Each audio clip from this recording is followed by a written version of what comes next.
ऐसी मान्यता है कि वैष्णो माता का जन्म दक्षिणी भारत में रत्नाकर के घर हुआ था। माता के जन्म से पहले उनके माता पिता लंबे समय तक निसंतान रहे। बताया जाता है कि वह माता का जन्म होने से एक रात पहले उनके माता ने वचन लिया था। उनका वचन था कि वो बालिका जो भी चाहे वे उसके रास्ते में नहीं आएंगी। सबसे दिव्य शक्तिपीठ वैष्णो देवी है। इनके बचपन का नाम त्रिकुटा था। बाद में उनका जन्म भगवान विष्णु के वंश से हुआ।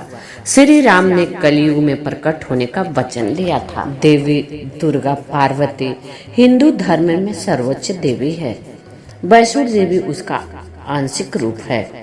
वह हिंदू धर्म में सर्वोच्च देवी है। वैष्णो देवी मंदिर में 3 पिंडियां हैं जो माता को उनके 3 अलग अलग रूपों में दर्शाती है, जिनमें से प्रत्येक एक अतिरिक्त विशेषता का ये 3 रूप है: महाकाली, महालक्ष्मी और महासरस्वती।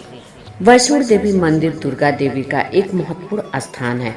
माँ वैष्णो देवी महाकाली, महालक्ष्मी और महासरस्वती का संयुक्त अवतार है।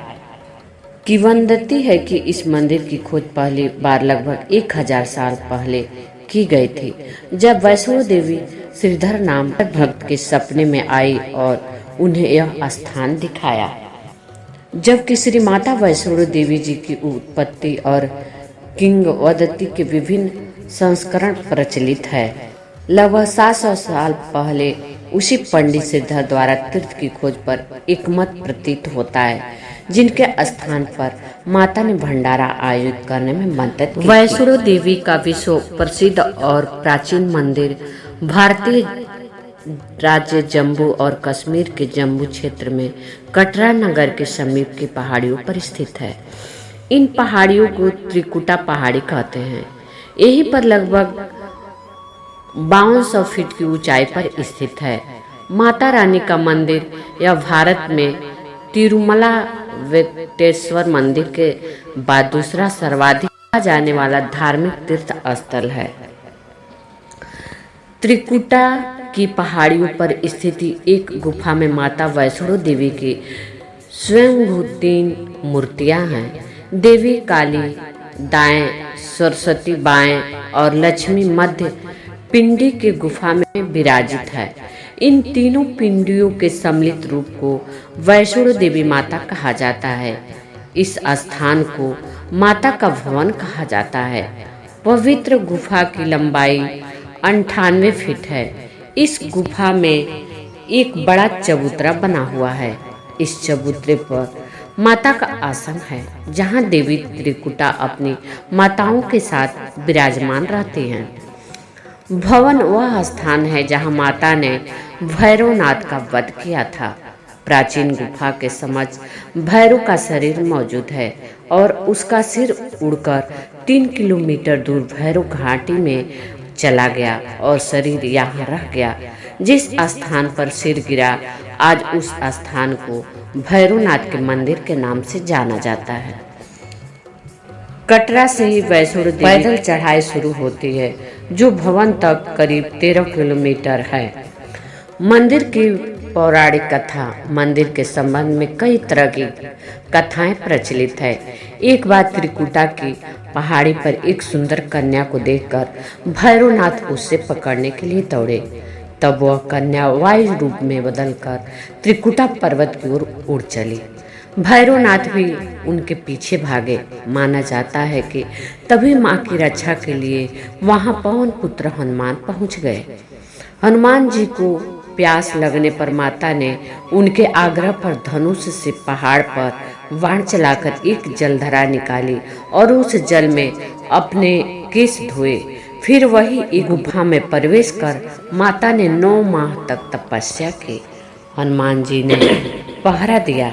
फिर भैरवनाथ वहां आधम के। उस दौरान एक साधु ने भैरवनाथ से कहा कि तू जिसे एक कन्या समझ रहा है वह आदिशक्ति जगदम्बा है, इसलिए उस महाशक्ति का पीछा छोड़ दे। भैरवनाथ ने साधु की बात नहीं मानी। तब माता गुफा की दूसरी ओर से मार्ग बनाकर बाहर निकल गई। यह गुफा आज भी अर्धकुमारी या आदिकुमारी नाम से प्रसिद्ध है। अर्धकुमारी के पहले माता की चरण पादुका भी है। यह वह स्थान है जहां माता ने भागते भागते मुड़कर भैरवनाथ को देखा था। अंत में गुफा से बाहर निकलकर कन्या ने देवी का रूप धारण किया और भैरवनाथ वापस जाने का कहकर फिर से गुफा में चली गई।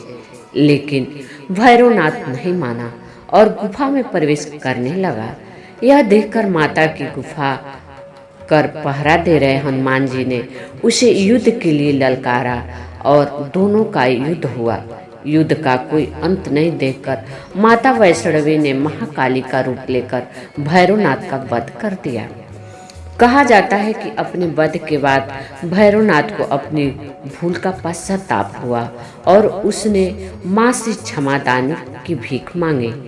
माता वैष्णो देवी जानती थी कि उन पर हमला करने के पीछे भैरव की प्रमुख मनसा मोक्ष प्राप्त करने की थी। तब उन्होंने न केवल भैरव को पुनर्जन्म के चक्र से मुक्ति प्रदान की, बल्कि उसे वरदान देते हुए कहा कि मेरे दर्शन तब तक पूरे नहीं माने जाएंगे जब तक कोई भक्त मेरे बाद तुम्हारे दर्शन नहीं करेगा। उपरोक्त कथा को वैष्णो देवी के भक्त श्रीधर से जोड़कर भी देखा जाता है। 700 वर्ष से भी अधिक समय पहले कटरा से कुछ दूरी पर स्थित हंसाली गांव में मां वैष्णो के परम भक्त श्रीधर रहते थे। संतान और गरीब थे, लेकिन वे सोचा करते थे कि एक दिन वे माता का भंडारा रखेंगे। एक दिन श्रीधर ने आसपास के सभी गांव वालों को प्रसाद ग्रहण करने का न्योता दिया और भंडारे वाले दिन श्रीधर अनुरोध करते हुए सभी के घर बारी बारी गए ताकि उन्हें खाना बनाने की सामग्री मिले और वह खाना बनाकर मेहमानों को भंडारे वाले दिन खिला सके। जितने लोगों ने उनकी मदद की वह काफ़ी नहीं थी, क्योंकि मेहमान बहुत ज़्यादा थे। वह सोच रहे थे इतने कम सामान के साथ भंडारा कैसे होगा। भंडारे के एक दिन पहले श्रीधर एक पल के लिए भी सो नहीं पा रहे थे, यह सोचकर कि वह मेहमानों को भोजन कैसे करा सकेंगे। वह सुनकर वह सुबह तक समस्याओं से घिरे हुए थे और बस उसे अब देवी माँ से ही आस थी। वह अपनी झोपड़ी के बाहर पूजा के लिए बैठ गए। दोपहर तक मेहमान आना शुरू हो गए थे। श्रीधर को पूजा करते देख वे जहाँ जगह दिखी वहाँ बैठ गए। सभी लोग श्रीधर की छोटी सी कुटिया में आसानी से बैठ गए। श्रीधर ने अपनी आंखें खोली और सोचा कि इन सभी का भोजन कैसे कराएंगे। तब उसने एक छोटी सी लड़की को झोपड़ी से बाहर आते हुए देखा, जिसका नाम वैष्णवी था। वह भगवान की कृपा से आई थी। वह सभी को स्वादिष्ट भोजन परोस रही थी। भंडारा बहुत अच्छी तरह से संपन्न हो गया था। भंडारे के बाद श्रीधर उस छोटी लड़की वैष्णवी के बारे में जानने के लिए थे, पर वैष्णवी गायब हो गई और उसके बाद किसी को नहीं दिखी। बहुत दिनों के बाद श्रीधर को उस छोटी लड़की का सपना आया। उसमें स्पष्ट हुआ कि वह माँ वैष्णो देवी थी। माता रानी के रूप में आई लड़की ने उसे गुफा के बताया और 4 बेटों के वरदान के साथ उसे आशीर्वाद दिया। श्रीधर एक बार फिर खुश हो गए और माँ की गुफा की तलाश में निकल पड़े और कुछ दिनों बाद उन्हें वह गुफा मिल गई। तभी से वहां पर माता के दर्शन के लिए श्रद्धालु जाने लगे।